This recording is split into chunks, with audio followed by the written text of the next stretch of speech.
बोलती पुस्तके. ज्यांना वाचनाचा नाद त्यांना बोलती पुस्तके घाली साद. आमचं चॅनल सबस्क्राईब करा आणि सबस्क्राईब करायला इतरांनाही सांगा. नमस्कार श्रोते मित्र हो, बोलती पुस्तके सादर करीत आहे लेखिका शुभांगी भडबडे लिखित कादंबरी मोक्षदाता, भाग 3. मकर संक्रांतीपासून दिवस मोठा झाला होता. एरवी शेडमध्ये असणारा लाकडाचा ढीग आता शेड बाहेर शिवा लावत होता. पावसाळ्यात पुन्हा ती लाकडं शेडमध्ये आणावी लागत होती. बाबा, नगरपालिकेकडून लाकडं ठेवायला आणखी एक बंद शेड का बांधून घेत नाही? बाबा रे, काही वर्षांपूर्वी ही शेड ही नव्हती. मागे लागून लागून कंटाळलो तेव्हा ही शेड आली. आपल्या कोपऱ्यावरच्या खोलीत ही आता फटी पडल्या आहेत. शेड बांधायच्या अगोदर अगदी तुझ्या इतकी वर्ष झाली त्या खोलीला. 20 वर्ष त्या खोलीला झाली? शिवाने विचारलं आणि त्याला शिवाचं बालपण आठवलं. शिवशंकर आणि शांताच्या पदरात टाकलेला शिवा म्हणजे प्रसाद होता. दयारामचं आणि शांताईचं लग्न होऊन अनेक वर्षे उलटली होती, पण मूल होत नव्हतं. उपास तापास व्रतवैकल्य झाली, पण देव काही पावत नव्हता. शांता दयारामवर चिडून म्हणायची, ही नोकरी सोडा, माझ्या बाच्या गावाला चला, शेती करू, पोट भरल, नाही भरलं तर भीक मागू, पण या मरण्यात जगणं नको. रोज मरण पाहताना कुणी कधी इथं जन्मत्री घेणार आहे का? असं का म्हणते शांता? म्हणू नको तर काय म्हणू मी? तुम्हीच सांगा. शिवशंकराला तरी स्वतःची पोरबाळ आहेत का? अगं देवच ते, त्यांना काय आपल्यासारखी पोरांची गरज असते का? आणि आहे की गणपती आणि कार्तिकेय.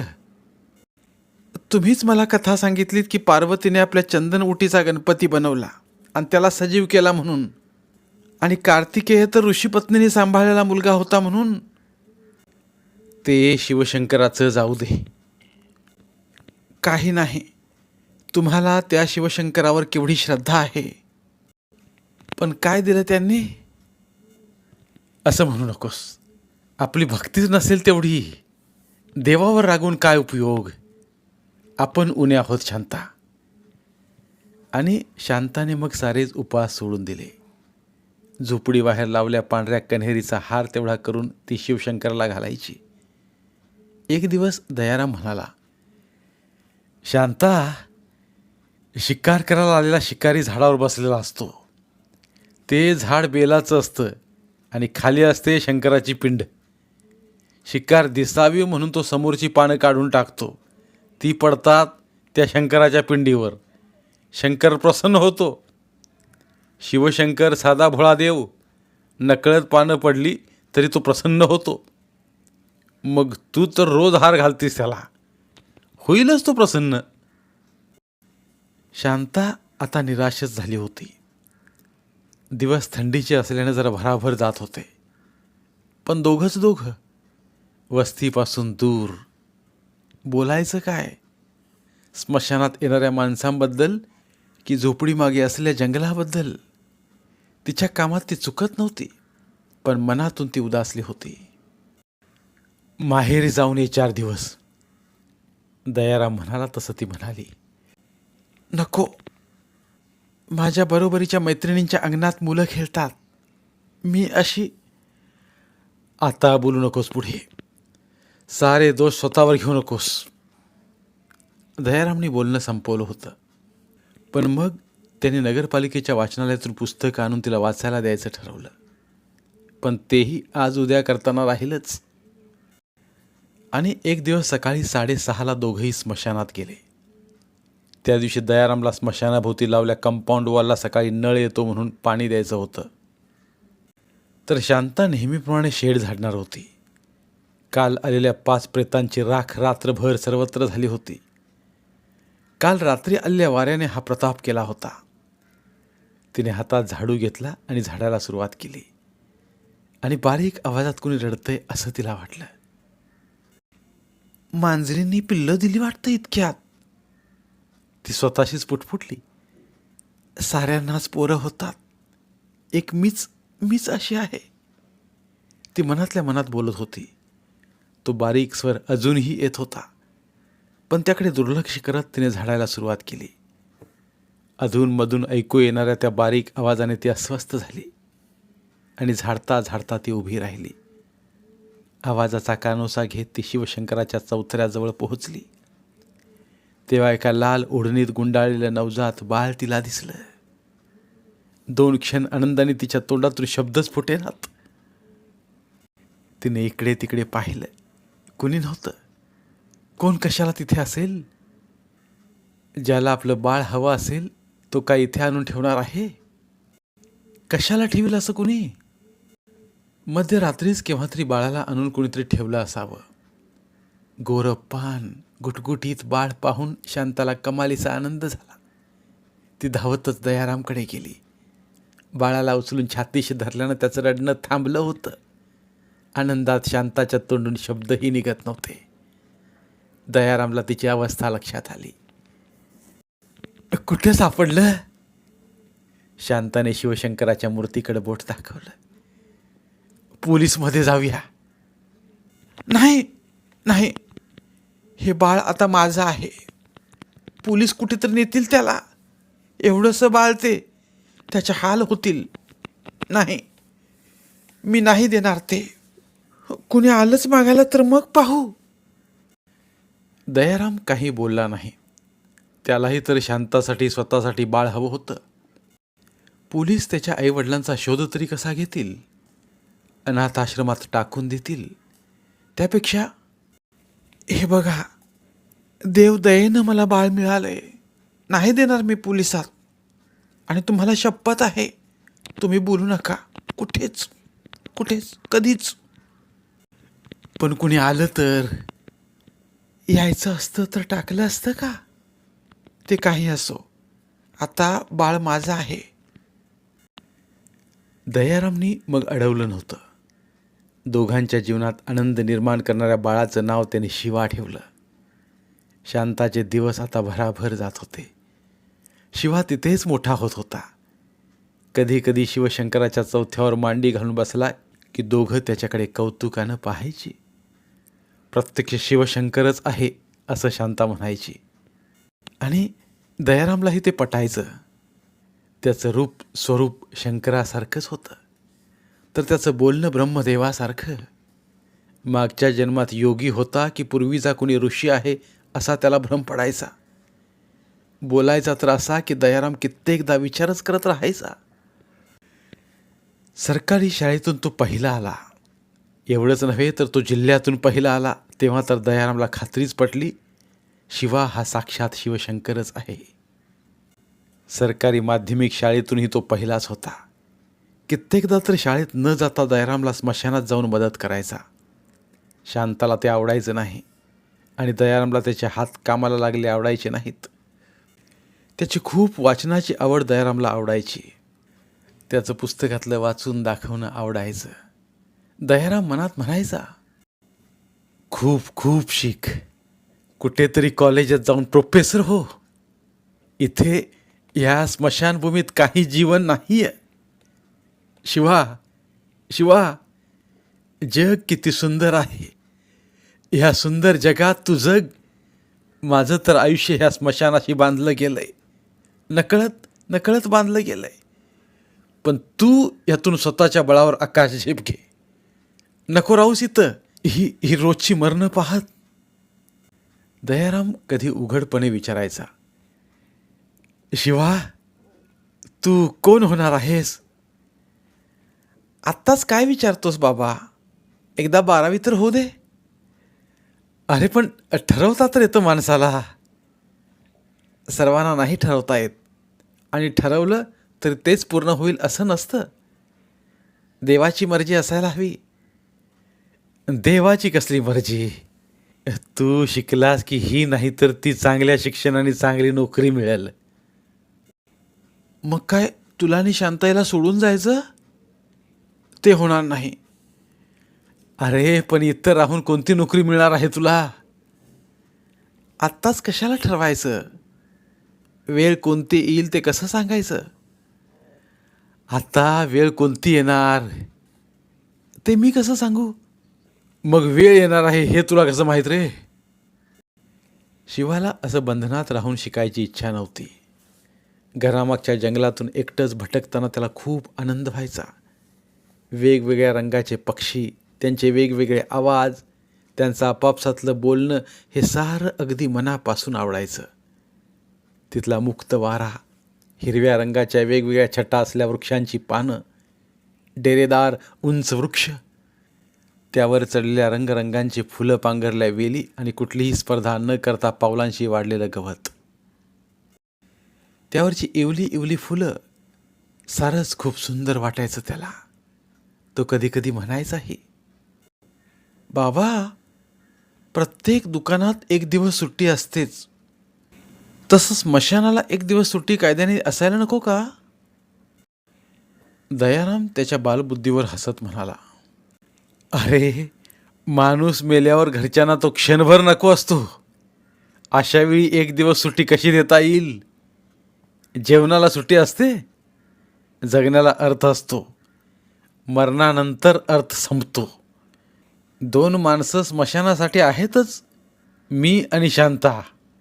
वेगळा माणूस ठेवण्यापेक्षा दोघं काम करतो, मग कशी मिळणार सुट्टी? पण तुला सुट्टी आहे, तू मजेत राहावंस असंच आम्हाला वाटतं. आमचं? बाबा, शिकायचं काय, नोकरी करताच ना, पोटासाठी जगायचं असंच ना? असंच काही नाही शिवा, तू हुशार आहेस. प्रत्येक परीक्षेत तू पहिला दुसरा आला आहेस. त्या त्या देवाने दिलेल्या बुद्धीने तू 10वी मॅट्रिकलाही चांगले मार्क मिळवशील. मार्क मिळवले की मी हुशार, असंच ना? मग हुशारी ठरवायचा काही वजन काटा आहे का? नेहमीचे संवाद शांता केवळ ऐकत राहायची. तिला पूर्ण विश्वास होता की शिवा सर्वसामान्य मुलगा नाही, प्रत्यक्ष शिवशंकराचा तो प्रसाद आहे. तो जे काही करील ते योग्यच करील यावर तिचा विश्वास होता. शिवा 12वीत 5वा मिनिट आला. अमरावतीला त्याच्या मावशीनं बोलावलं म्हणून 15 दिवस राहून आला आणि म्हणाला, बाबा, आता नाही शिकत, काही अर्थ नाही शिक्षणात. म्हणजे रे? बाबा, शिकायचं कशाला? नोकरीसाठी. आणि जगायचं कशाला? आनंदासाठी. खरं ना? धडपड करून मनाविरुद्ध जगून एक दिवस अस्वस्थ मनाने मरायचं, काहीच मनासारखं करता आलं नाही म्हणून दुःखातच संपायचं. मला नको असं जीवन. मला सुखात आनंदात जगायचंय. अरे, पण उद्या तुझी बायको मुलं अशी जगतील का रे? तू 8वी पास झालास आणि शांता गेली, अचानक गेली, अगदी बोलता बोलता गेली. वय नव्हतं तरी गेली. तिला कधीच स्मशानाची माझी नोकरी आवडली नव्हती, म्हणूनच तिने जंगलाच्या रस्त्यावर झोपडी बांधायला लावली. 4-2 वर्षांनी तू आलास तरीही अधूनमधून ती म्हणायचीच, शिवाला शाळा लांब पडते, त्याच्या मित्रांना काय सांगणार तो? शेवटी दयाराम चिडला होता, म्हणाला होता, तू आणि तो जा दोघं गावात राहायला. माझी नोकरी आहे, मी इथंच राहीन. पुन्हा पुन्हा आता त्यावर बोलू नकोस. आता शिवाला काही समजावायला शांता नव्हती. दयाराम मौन झाला. बाबा, तू वाईट वाटून घेऊ नकोस. अरे, गेल्या 4 वर्षात तू घरच्या बाईचं काम करतोस आणि स्मशानातही काम करतोस. शेवटी मला दोघंही सोडून गेले तर मी काय एकटंच जगायचं? तू मला हवा आहेस बाबा. दयारामचे डोळे भरून आले.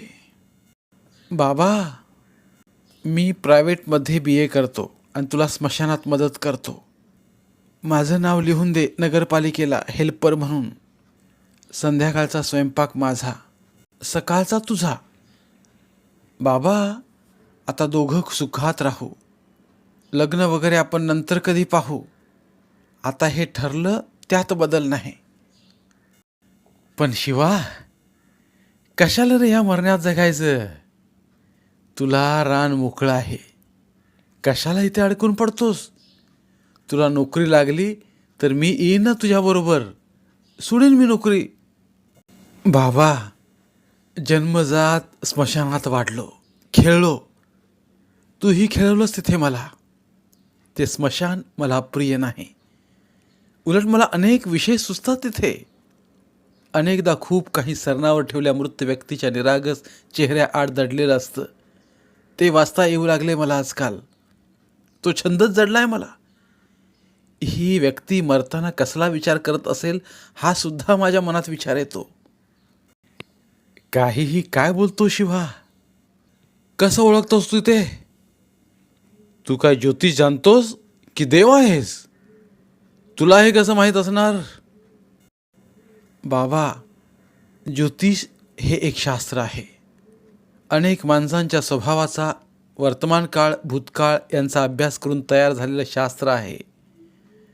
आकाशातल्या ग्रहताऱ्यांचे स्वभाव आणि माणसांचे स्वभाव ह्याचा विचार ह्या शास्त्रात आहे. पण मला नाही येत ते शास्त्र. मी ते पुस्तक घरी आणलं, पण मला त्यासाठी गुरुची गरज आहे. आणि मी देवही नाही. तू लवकर स्मशानात आला नाहीस की माझ्या कल्पना सुरू होतात. तशाच कल्पना मी ह्या मृत व्यक्तींच्या चेहऱ्यात दडलेल्या त्यांच्या त्या वेळच्या मनाच्या करतो. ते बरोबर की चूक हे मला कुठे माहीत असतं. केवळ अंदाज, केवळ माझं मनोरंजन. बाबा, कुठे हरवलास?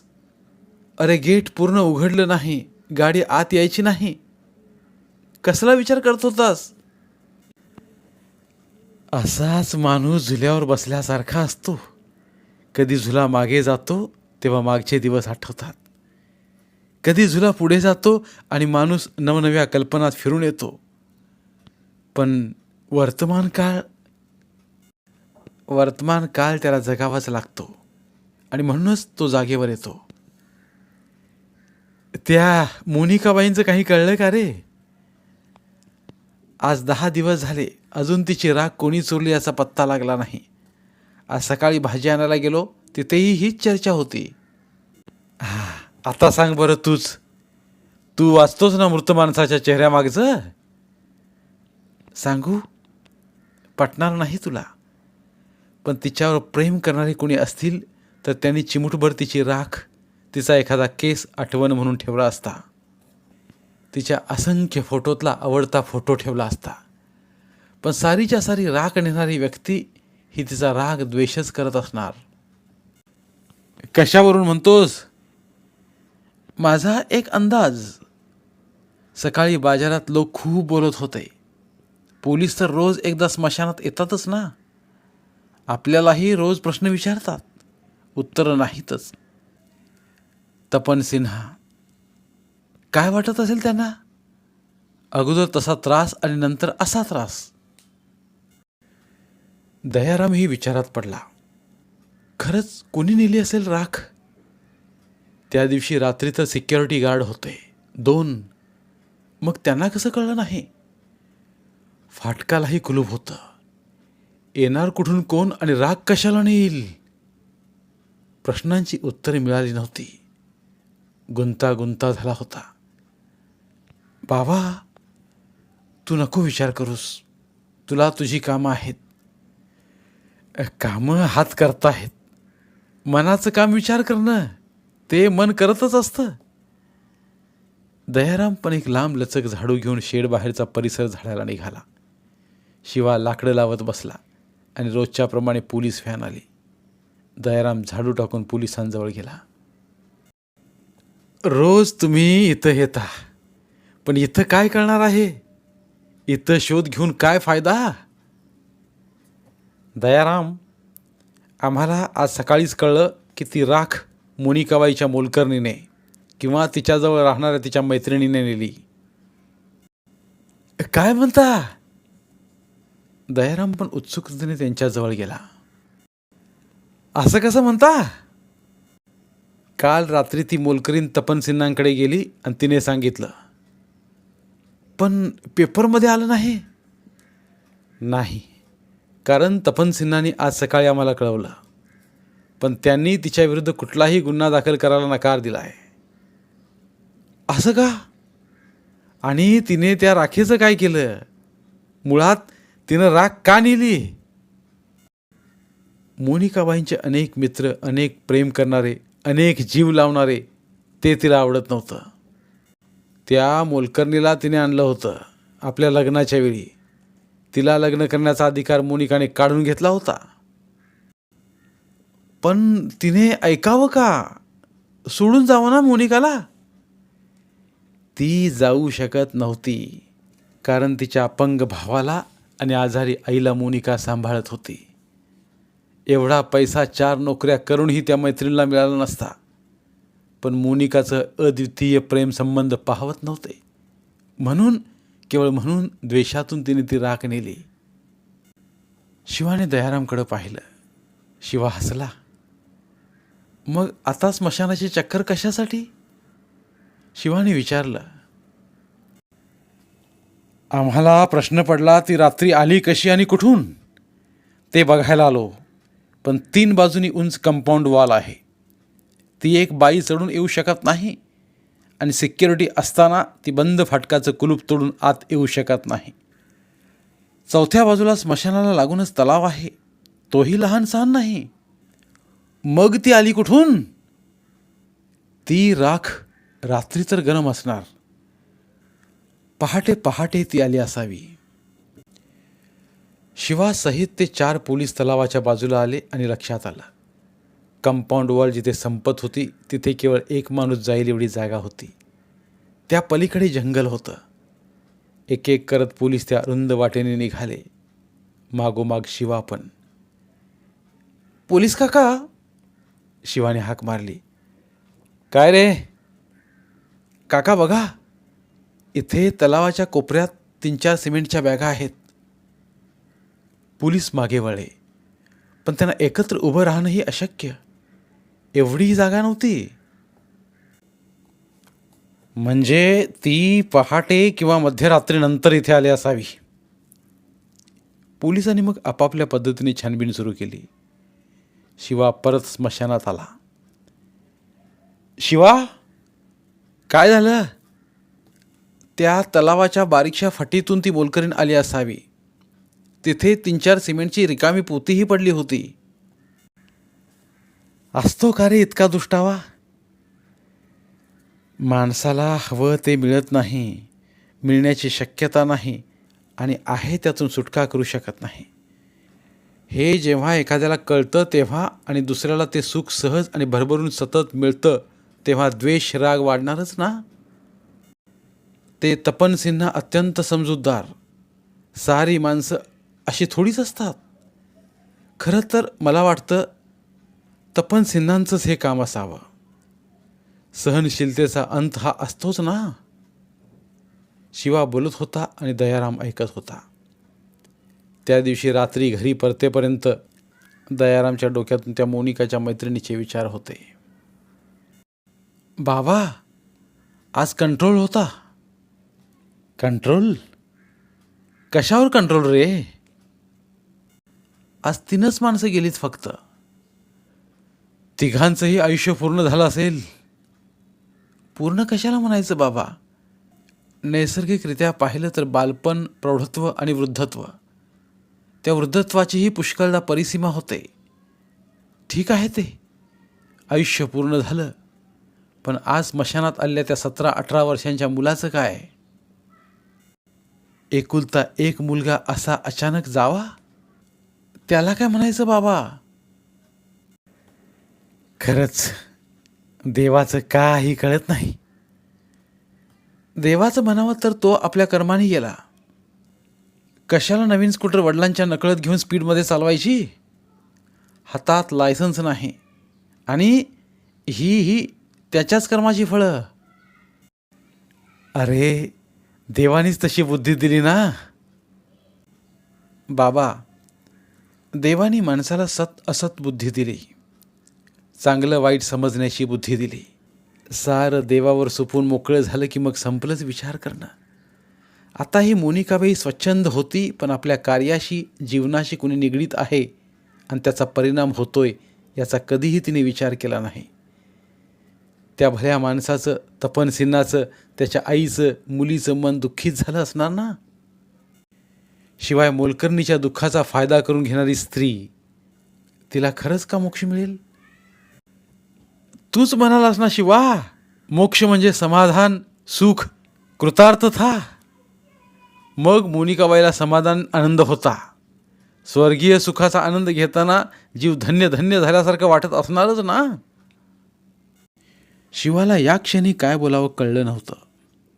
मृत्यूची कारणं अनेक असतात हे सांगायला बसलं असतं तर उशीर झाला असता, आणि कितीतरी गोष्टी दयारामच्या स्वभावानुसार पटवूनच घेतल्या नसत्या. देव हीच संकल्पना दृढ धरून मगच तो काही ऐकणार होता. मृत्यूचं अध्यात्माशी नातं निश्चितच आहे, पण ते विज्ञानाशी पण तितकंच दृढ आहे हे दयारामला पटवणं कठीण होतं. म्हणून तो म्हणाला, बाबा आज जेवायला कोणती भाजी करू? दयाराम हसला.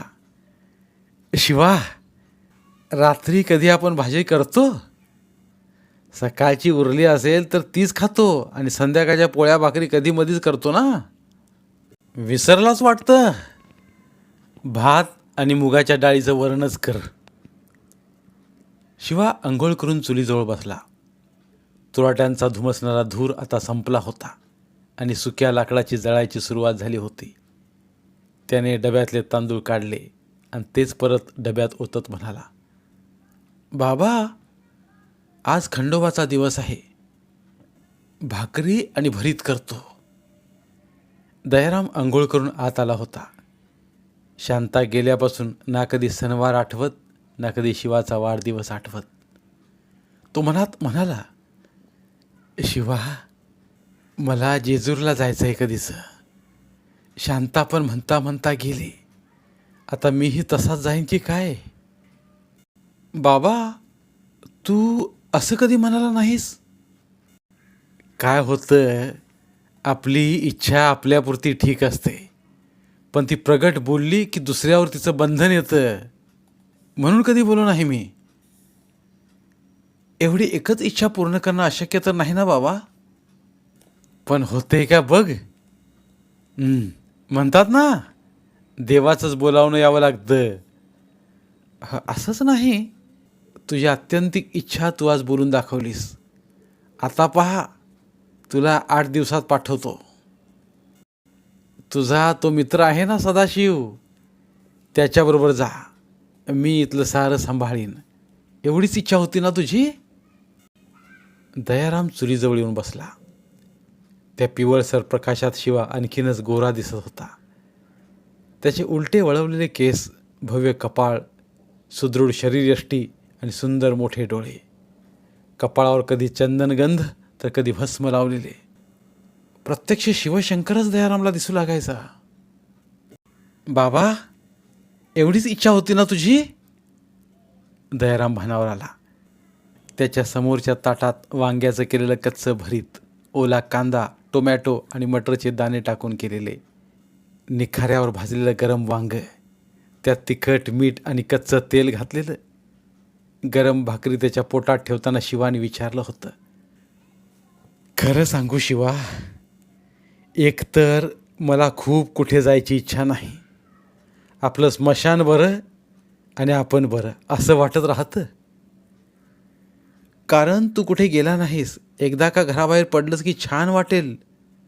मला आपल्या घरामागच्या जंगलातून हिंडायला आवडतं, पण आपण कधी गेलेलोच नाही कुठे, तर आवडणार कसं मग? तशी माझी एकच इच्छा मनात राहून गेली आहे. ती माझ्या बापाची पण होती, त्याला ती पूर्ण करता आली नाही, आणि मला अजून जमलं नाही. सांग बाबा, सांगून तर ठेव, करू आपण पूर्ण. मला ना शिवा महास्मशान पाहायचं आहे. महास्मशान? बाबा महास्मशान पाहायचं आहे तुला? हो, काशीच्या हरिश्चंद्र घाटावरच्या त्या महास्मशानात मला जायची आतूनच खूप इच्छा आहे. काशी विश्वेश्वराचं दर्शन घेऊन परत यायचं आहे. आता तू सांगितलंस ना, होईल तुझी इच्छा पूर्ण. अगदी जेजूरला जाऊन ने. महास्मशानात मला मोक्ष मिळावा असं वाटतं. अरे, प्रत्यक्ष तूच मोक्षदाता आहेस. स्वतःला पहा एकदा. दोघांनी बोलायचं थांबवून जेवायला सुरुवात केली आणि सारे विचार पुन्हा मनात बंद झाले. धन्यवाद. उर्वरित कादंबरी पुढील भागात. मराठीतील प्रतिभावंत लेखकांचं साहित्य, कथा, कादंबऱ्या ऐकण्यासाठी आमचं बोलती पुस्तके हे चॅनल सबस्क्राईब करा आणि मराठी साहित्याचा प्रसार करण्यासाठी प्रत्येक मराठी माणसाला सबस्क्राईब करण्यासाठी आवाहन करा आणि बोलती पुस्तके या साहित्य चळवळीत सहभागी व्हा. आपले पुन्हा एकदा धन्यवाद.